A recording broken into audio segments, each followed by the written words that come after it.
buscar el Evangelio según San Juan, capítulo 1, verso 29.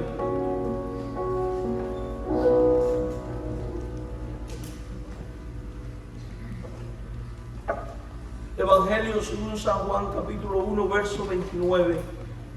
Tengan presente en sus oraciones a la hermana Merita, que está hospitalizada, también la hermana Esperanza, que sigue en recuperación de su cirugía. Seguimos orando por el esposo del hermano Carlos, también por la mamá de Marisol, que fue intervenida quirúrgicamente y está en un proceso de recuperación también. Y oremos para que Dios abra puertas, para que ellos puedan gestionar las cosas que necesitan gestionar. Juan capítulo 1, verso 29. Al terminar el sermón, por favor, no se vaya, porque vamos a tener 10 minutos para compartir la visión de la campaña de evangelismo que vamos a tener.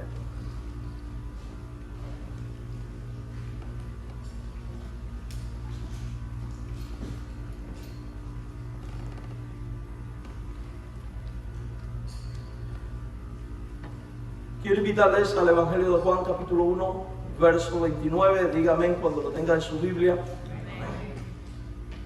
Esperamos en Dios que para la próxima semana, que quizás la podamos tener la Biblia Reina Valera en 60. Amén. Bienvenidos sean todos a la Iglesia Bautista Verdad y Vida aquí en Templo Pine. Es una bendición estar en la casa de Dios. Qué hermosa la alabanza. Qué hermoso este tiempo que hemos tenido. Amén. Así que damos honor y gloria al Rey de Reyes, al Señor de Señores. Juan capítulo 1, verso 29. Un texto en el cual dice que al siguiente día vio Juan a Jesús que venía a él y dijo: he aquí el Cordero de Dios que quita el pecado del mundo. Vamos a orar. Señor Dios, dirígenos en la exposición de tu palabra, la Biblia, y que el poder de tu Espíritu sea el que nos unja, nos capacite para hablar conforme a tu verdad. Quita lo humano, quita lo terrenal, y sé tú manifestándote en medio nuestro. Sé tú tocando vidas y tocando corazones, tanto en los que están presentes como aquellos que nos siguen a través de las redes sociales. En el nombre de Jesús, amén. Mis queridos hermanos en Cristo, seguimos predicando el Evangelio de Juan. Y recuerde que el capítulo número 1 en su mayoría es un prólogo, es la introducción al libro en cuestión. Hemos estado viendo que por ende es una introducción al Evangelio. Llegamos a un punto en el cual ahora Juan el Bautista, al mirar y contemplar a Jesús, dice: Él es el Cordero de Dios que quita el pecado del mundo. Y este es un pasaje pero que muy interesante, porque las personas a las cuales Juan les está hablando son gente religiosa, son gente que tienen un templo, son gente que tienen un sistema de sacrificio, son gente que tienen un sistema a través del cual aparentemente podían ser liberados del pecado. Bastaba con ir al templo y llevar un animal como sustituto y hacer una expiación. Además de ellos, son gente que conocían los 10 mandamientos, toda la ley de Moisés. Era gente afiliada a algún u otro grupo religioso de los judíos, fariseos, saduceos, etc. Pero la pregunta es: ¿por qué Juan dice, hablando de Jesús, Él es el que quita el pecado? ¿Por qué le dice a esta gente: arrepiéntense y bautícense? ¿Acaso no eran ellos personas creyentes? Bueno, la respuesta está en el hecho de que esto es una demostración fehaciente de que la religión no quita el pecado del hombre. Esta es una evidencia fehaciente de que el ritualismo no quita el pecado del corazón. Y al mismo tiempo apunta hacia aquel que verdaderamente quita el pecado. ¿Y esa persona es quién? Jesucristo. Ahora, ¿por qué más es interesante este pasaje? Porque en el momento en el cual Juan el Bautista dice, hablando de Jesús, Él es el que quita el pecado, Jesús ni siquiera había comenzado su ministerio. De hecho, no había sido bautizado todavía. Eso significa que todavía no había dado ninguna enseñanza, no había hecho ninguna señal, no había realizado ningún milagro. De alguna manera era todavía legalista religioso, un perfecto desconocido entre la gente de su tiempo. En este momento histórico en el cual Juan está diciendo estas palabras, lo cierto es que Juan era más popular que Jesús. Tanto así que la gente pensaba que Juan el Bautista era el Mesías. Por eso le preguntan, ¿eres tú el Cristo? Dínoslo. Y es en medio de todo este contexto donde él dice, no, yo no soy el Cristo. Él es el Cristo. Porque Él puede hacer lo que esta agua con la que yo bautizo no puede hacer, quitar el pecado. Porque Él puede hacer lo que yo con toda mi predicación no puedo hacer, que es quitar el pecado. Porque Él puede hacer lo que los sacrificios y la religión no ha podido hacer, que es quitar el pecado. ¿El pecado de qué? Del mundo. ¿Cuál mundo? Ese mundo que el Verbo en el principio creó y que sostiene. El pecado de todo aquel que arrepentido acude a Él y cree en Él, y en virtud de haber creído y recibido a Cristo, se convierte en su hijo, en hijo de Dios, como dice Juan capítulo 1, versículos 12 al 13. Ahora, cuando nosotros pensamos en esto, en su facto viene una pregunta a nuestra mente. ¿De qué manera Cristo quita el pecado? ¿Qué obra iba a realizar Él que era capaz de quitar el pecado? Cosa que nadie había podido hacer hasta ahora. De hecho, cuando vamos a la Escritura, descubrimos que en el Antiguo Testamento se profetizaba de uno que iba a venir, descendiente de Eva, descendiente de Abraham, descendiente de Moisés, descendiente de David, que quitaría el pecado. El profeta Isaías había dicho, la Virgen concebirá y dará a luz un hijo y se llamará su nombre admirable, Dios fuerte, Padre eterno, príncipe de paz. Luego Juan 1:1 dice que el Verbo era con Dios y era Dios, y en el verso 14 que se encarnó y habitó entre nosotros, cumpliéndose aquella profecía. Y ahora el Bautista dice, quita el pecado. ¿Por qué puede decir esto? Por una simple razón. Juan el Bautista era profeta. Y Dios de alguna manera le estaba revelando que Jesús era el Cristo, era el Mesías. Por otro lado, también debemos de recordar que Juan el Bautista estaba consciente de su misión. Él había dicho, viene uno después de mí que es más poderoso que yo. A Él ustedes deben de seguir.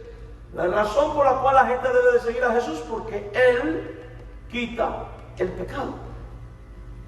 Ahora, esta enseñanza luego va a ser confirmada por el mismo Jesús, predicada por la naciente iglesia y enseñada a todos los creyentes de todos los tiempos. Pero ¿cómo Cristo quita el pecado? Bueno, Jesús logra quitar el pecado en virtud del pago que Él hace para lograr tal cosa. Con su muerte y resurrección, Él pagó la deuda de nuestro pecado, otorgando esa vida que Él dijo que venía a dar. Y esto lo va a confirmar después el apóstol Pedro cuando en su primera carta, capítulo 1, versos 18 al 19, dice, sabiendo que fuisteis rescatados de vuestra vana manera de vivir, la cual recibisteis de vuestro Padre, no con cosas corruptibles como oro o plata, sino con la sangre preciosa de Cristo. Y preste atención, porque usa casi que la misma expresión de Juan el Bautista. Dice, como de un cordero sin mancha y sin contaminación. Cristo es el Cordero de Dios que paga por la deuda del pecado. Recordemos que lo estipulado en la Biblia es que el alma que pecare, esa debía morir. Y la violación del pecado se pagaba con muerte. Pero como el hombre por sí mismo no puede hacer tal pago, tenía que hacer uso de un sustituto inocente y sin culpa y sin mancha, como era representado en una oveja, la cual moría en el lugar del pecador, en el altar del Antiguo Testamento. Y en el Nuevo Testamento se revela que Cristo es esta oveja, que Cristo es el sustituto, el cual paga por la culpa y ocupa nuestro lugar en la muerte, muriendo Él, para que los que creen en Él puedan tener vida eterna. A la luz de 1 de Pedro 1, 18 al 19, descubrimos y vemos que a estos creyentes expatriados, y al igual que a usted y a mí, se nos enseña que la vida sin Cristo es una vida vana, es una vida sin valor, que por naturaleza, a causa del pecado presente en el hombre, todo ser humano es pecador, está en pecado y por ende, mi querido hermano, está perdido. Que el hombre pecador solo puede gozar de vida y libertad espiritual al creer en Cristo, porque éste por su muerte quita el pecado del creyente, cosa que está en armonía con lo dicho por el Bautista. Pero, ¿por qué de esta manera? Porque por causa del pecado todo hombre es por naturaleza cautivo y esclavo de él. Si usted es una persona que aún no ha creído en Cristo como Señor y Salvador, preste especial atención a lo que la Biblia dice con respecto a en qué condición espiritual usted se encuentra.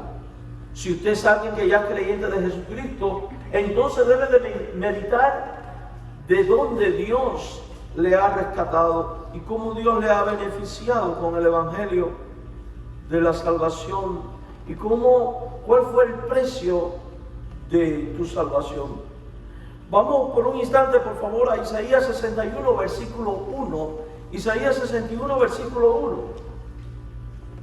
Y allí nos dice la Escritura, y este es uno de estos pasajes mesiánicos y profetas que habla al futuro.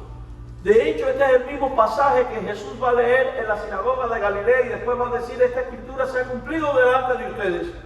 Si usted presta atención, dice: el Espíritu de Jehová, el Señor, está sobre mí. Y es un texto mesiánico. Y ahora, acto seguido, va a decir: porque me ungió Jehová y me ha enviado a...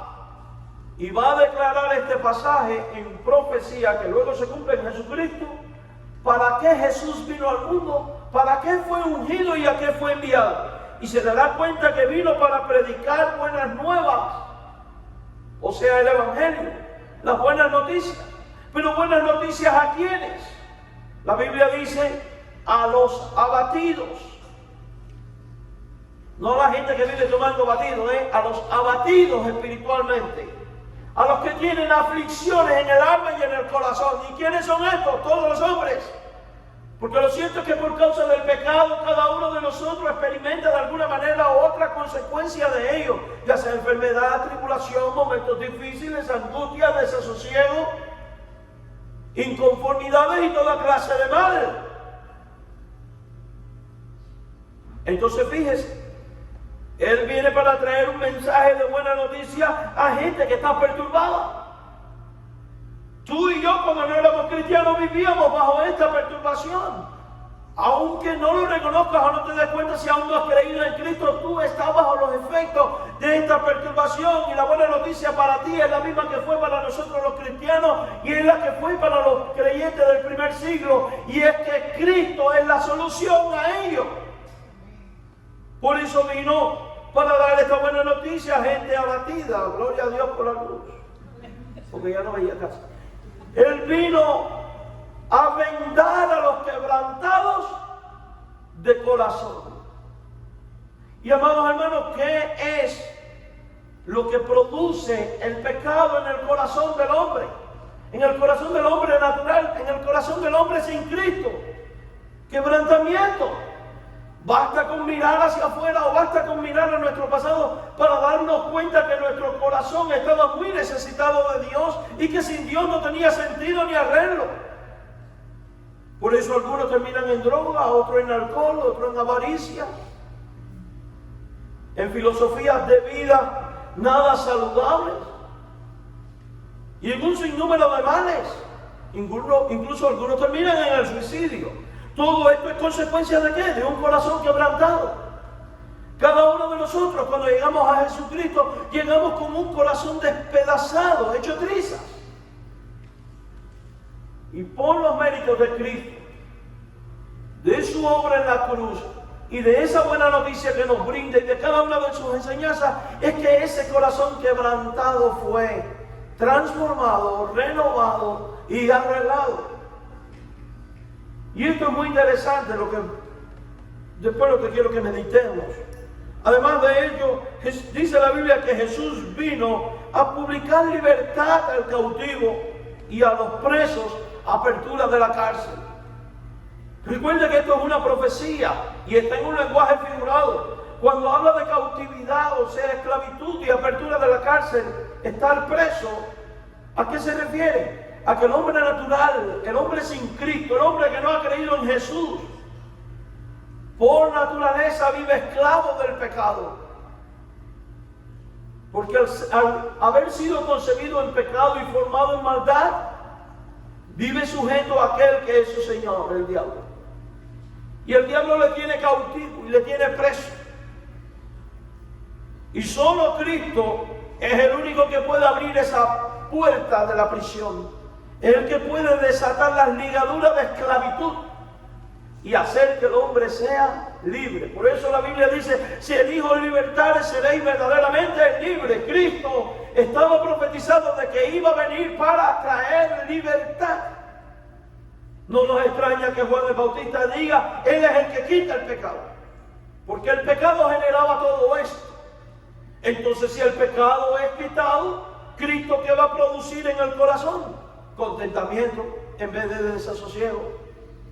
Reparación de todos los males en vez de corazón quebrantado. Libertad y todo lo que esto trae consigo. Recuerde que desde la cruz Él despojó a toda potestad de las tinieblas. Por eso Jesús es el que quita el pecado. Ahora piense por un instante en esto. En el momento en que Juan el Bautista viene y después viene Jesús, resulta que el pueblo tenía la ley, tenía ceremonia, tenía un templo, tenía sacrificio, tenía la oración, tenía miles de recursos, pero nada de eso había podido quitar su pecado. El corazón del hombre seguía exactamente igual. Y es que eso es lo que pasa cuando el hombre pretende quitar el pecado por sí mismo o acude al lugar equivocado. La religión no salva, porque la religión no tiene poder para restaurar el alma, restaurar el corazón, traer libertad. Más bien la religión esclaviza aún más. Pero creer en Cristo y una relación con Él, y creyendo y aceptando que Él es el enviado de Dios para pagar nuestra culpa a fin de traer todo esto, es lo que te hace verdaderamente salvo y libre. En Isaías capítulo 42, verso 7, nos dice la Biblia que Jesús vino, dice, para que abra los ojos de los ciegos.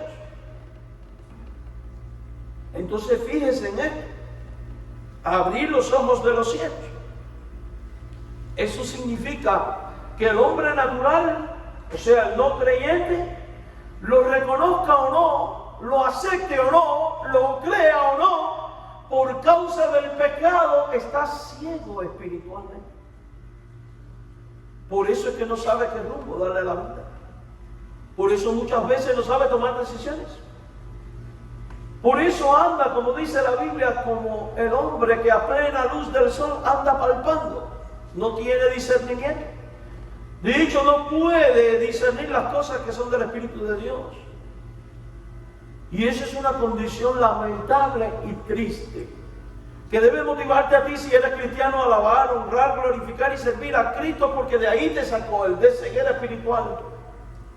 Y si no eres cristiano, debes de llevarte al arrepentimiento, a creer en Cristo, porque estás ciego. Y si eres cristiano, debe conducirte a la evangelización a tiempo y fuera de tiempo, porque ahora que sabes que la gente está en ceguera espiritual y que el evangelio es lo que quita esta venda, en virtud del poder de Cristo y de la obra del Espíritu Santo, convenciendo de juicio, justicia y pecado, entonces, ay de mí si no predico el evangelio. Cristo abre los ojos de los ciegos, entonces los hombres estaban ciegos, para que saque de la cárcel a los presos y de casa de prisión a los que moran en tinieblas. El hombre por causa del pecado mora en tinieblas. Y cuando nosotros creemos en Cristo, somos sacados de las tinieblas a la luz. Por eso Cristo quita el pecado. Y estoy haciendo énfasis en esta parte para después sobreenfatizar el cómo Él paga el precio para sacarnos de aquí. Entonces, recapitulando, estábamos abatidos, quebrantados de corazón, ciegos, encarcelados, en prisión. Dice Isaías 49, verso 9, para que digas a los presos, salid, y a los que están en tinieblas, mostraos. En los caminos serán apacentados y en todas las alturas tendrán sus pastos. Amado hermano, la persona sin Dios en su condición de pecado, en su condición natural, es visto como alguien vacío espiritualmente. De hecho, la Biblia los describe en el libro de Zacarías, capítulo 9, versículo 11, como pozo sin agua. Y un pozo sin agua, en vez de ser una bendición, es un peligro. Aparte de que no sirve absolutamente para nada. Y así es la vida del hombre sin Cristo. Está en peligro, es un peligro, y su vida carece de sentido, es pozo sin agua. En el Nuevo Testamento Jesús después va a decir, el que cree en mí, de su interior correrán ríos de agua viva. ¿Saben lo que eso quiere decir? Que cuando alguien cree en Jesús como Señor y Salvador, y la buena noticia es esta, es que Cristo puede darle sentido a la vida, porque Cristo llena el corazón y hace que el pozo rebose. Y no es que se llene de agua, es que brota agua viva desde esa alma. ¿Cuántos de nosotros antes de ser cristianos no vivíamos en este vacío espiritual? Algunos hasta deseando la muerte. ¿Cuántos de nosotros no le llamamos ni propósito ni sentido a la vida? Y quizás decíamos, ¿para qué vivir? Y cuando Cristo vino al corazón, las cosas cambiaron, porque Cristo le da sentido a la vida. Por eso Él es el Cordero de Dios que quita el pecado. Porque cuando Él quita el pecado, la vida cobra sentido. La vida es llenada de Él. Dice Zacarías 9:11, y tú también por la sangre de tu pacto serás salva. Yo he sacado tus presos de la cisterna en que no hay agua. He sacado los presos de la cisterna de donde no hay agua. Cristo saca del sequedal. Es lo que está diciendo. ¿No es eso maravilloso, hermano? Además de ello, el hombre natural, el hombre sin Cristo, está preso del diablo. Mire Isaías 49:25. Pero así dice Jehová, ciertamente el cautivo será rescatado del valiente, y el botín será arrebatado al tirano. Será rescatado al tirano, porque en manos de quién está el hombre sin Cristo, en manos del tirano, el diablo. Y en Hebreos 2:15 se nos enseña que el hombre sin Cristo es esclavo del pecado. La religión no había podido dar solución a esto. Y ahora Juan el Bautista, de alguna manera, probablemente pensando en cada una de estas profecías, está diciendo, este que viene después que mí y que es antes que yo, Él quita el pecado. Y desde ya comienza a indicarnos en quién el hombre tiene la solución para el problema del pecado. Y ese quien se llama Jesús de Nazaret. Por eso va a decir, cree en Él y serás salvo. Por eso va a decir, todo el que invoca el nombre del Señor será salvo. Por eso Jesús va a decir, el que cree en mí, aunque esté muerto, vivirá. Por eso Jesús va a decir, yo he venido para que tengan vida y para que la tengan en abundancia. Por eso luego en Juan capítulo 3 va a decir, no envió Dios a su Hijo al mundo para condenar al mundo, sino para que el mundo sea salvo. Por eso va a decir que todo aquel que en Él cree no es condenado. Porque ahí es donde está la clave.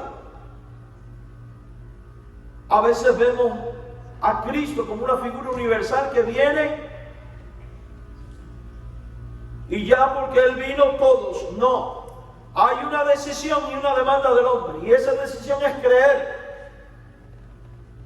Es creer para que todo aquel que en Él cree no se pierda. El que cree en el Hijo tiene la vida. El que cree y se arrepiente y ponga su fe en Jesús. pero no en el Jesús histórico solamente, sino en la obra de Jesús. ¿Qué es lo que hay que creer de Jesús? Que Él es Dios hecho hombre, que Él es el Hijo de Dios, que es el Cordero de Dios y que su muerte en la cruz y creer en este sacrificio es lo que hace que la justicia de Dios en Cristo sea imputada a mi vida y yo tenga entonces todos los beneficios de la salvación. O sea que no solo hay que creer en la persona, sino en lo que la persona hace. Hay que creer en Jesús y en lo que Jesús hace. Porque Juan dice, Él es el Cordero de Dios que quita el pecado. Por causa del pecado, porque por causa del pecado el hombre por naturaleza es deudor para con Dios. Es deudor. Todo pecado y ofensa de pecado cometido por el hombre ha sido hecho contra Dios. Cuando usted y yo pecamos, no pecamos contra otro, pecamos contra Dios. En Mateo 6:12, que está en un contexto en el cual los discípulos de Jesús se acercan y le dicen, Maestro, enséñanos a orar. Jesús da la oración modelo conocida como el Padre Nuestro. Y Él adopta aquí la postura de un hombre necesitado, de un hombre en condición de pecado. Él no es pecador, claro. Pero Él se está identificando. ¿Y qué es lo que dice en el verso 12? Perdónanos nuestras deudas. ¿Y a quién le está diciendo perdóname mi deuda?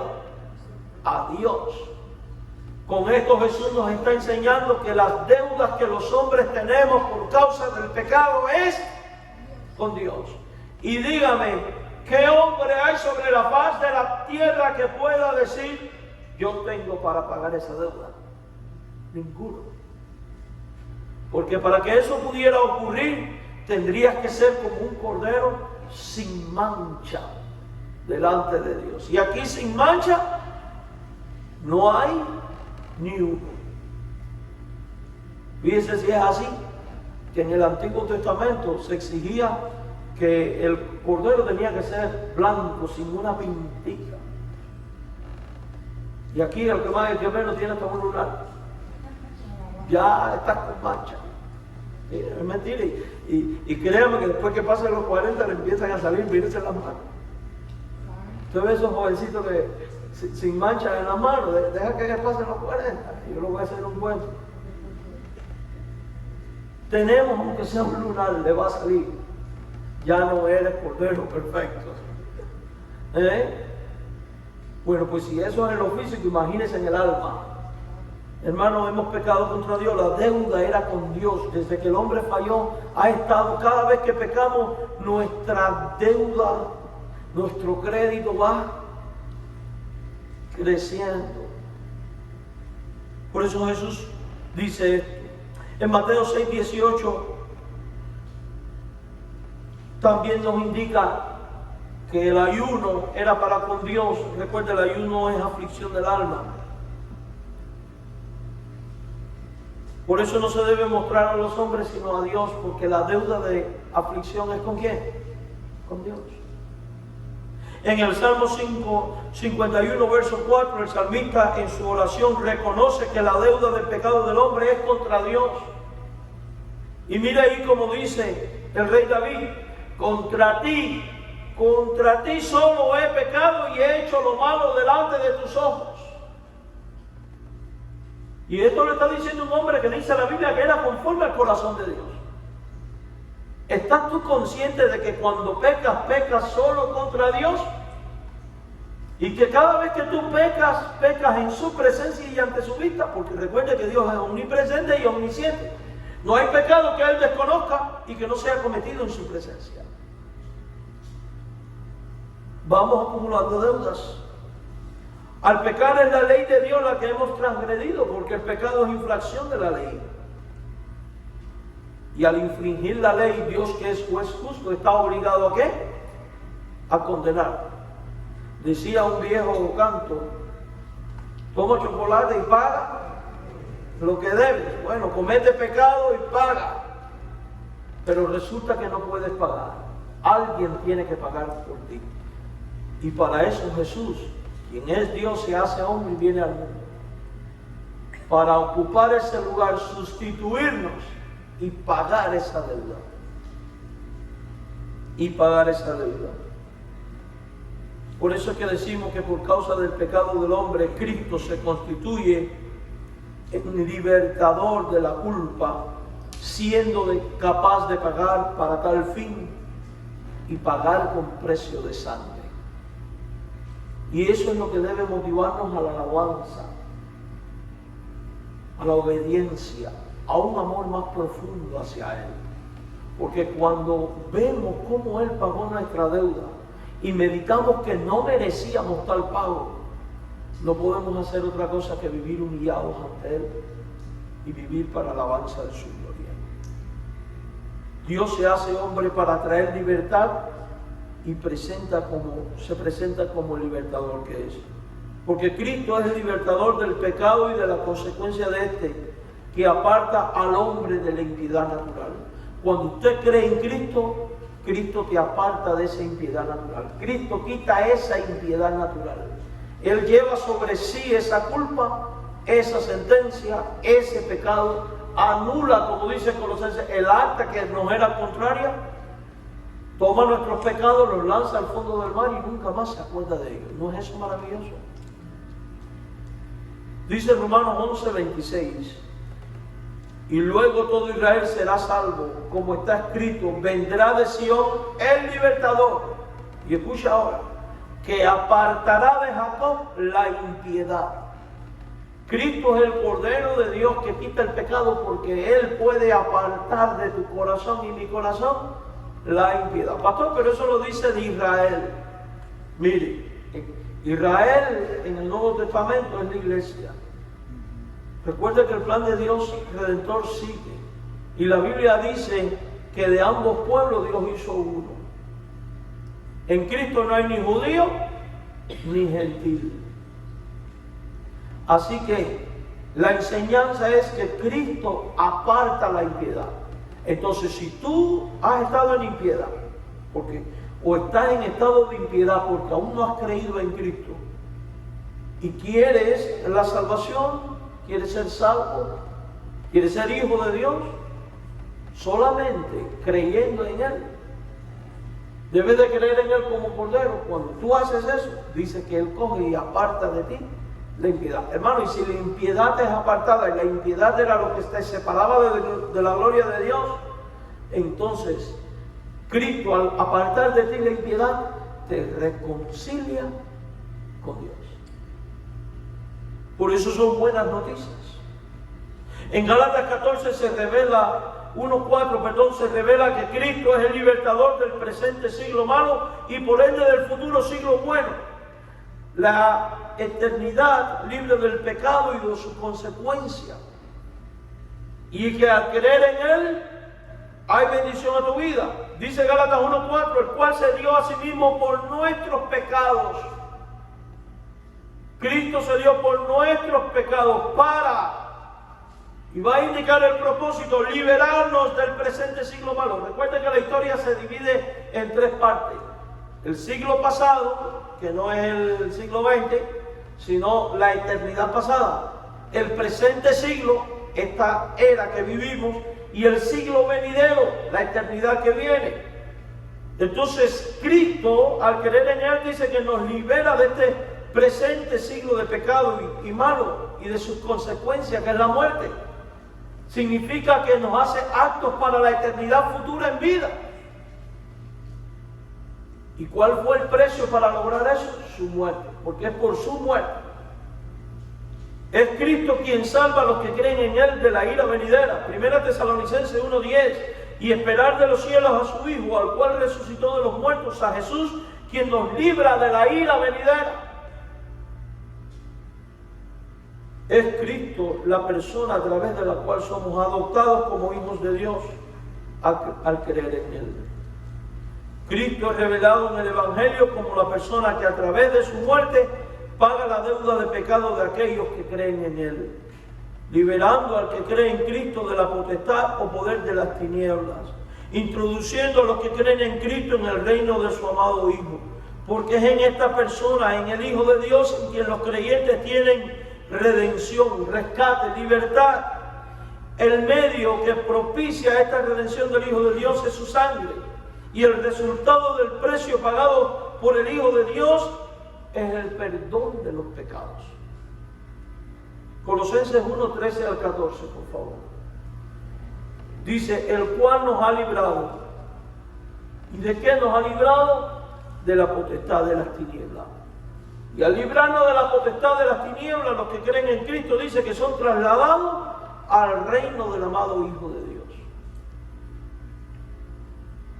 Pero si el pecado hizo que el hombre fuera expulsado del reino de Dios, del santuario del Edén, ¿por qué ahora somos trasladados allí? ¿En virtud de qué? Del pago de Cristo.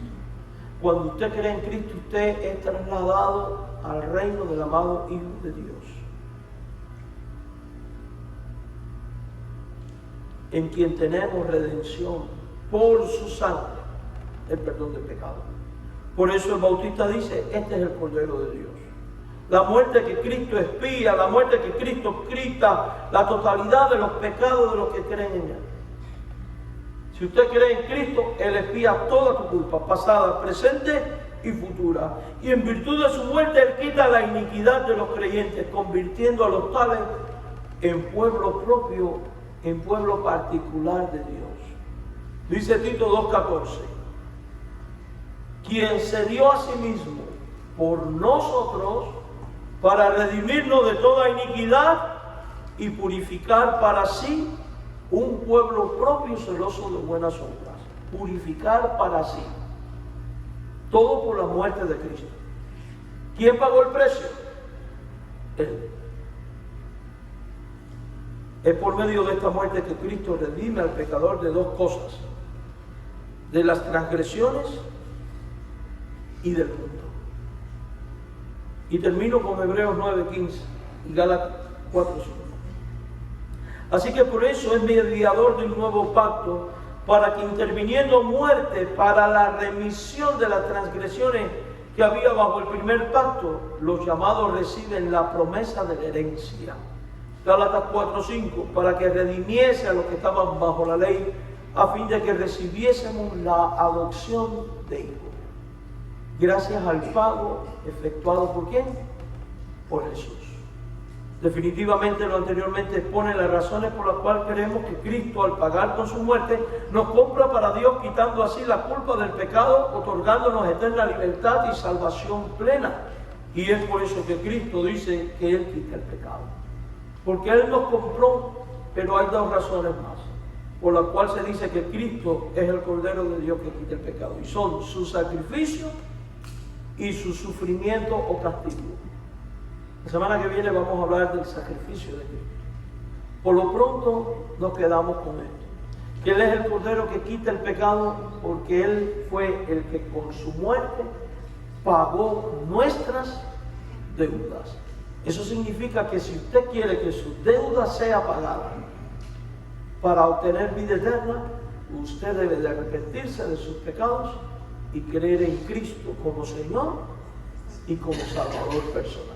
Si usted no ha hecho esto, yo le animo a que usted tome esta decisión, porque de lo contrario usted sigue con un corazón roto, abatido, vacío, sin sentido, en tinieblas, bajo la ira de Dios, expuesto al fuego eterno.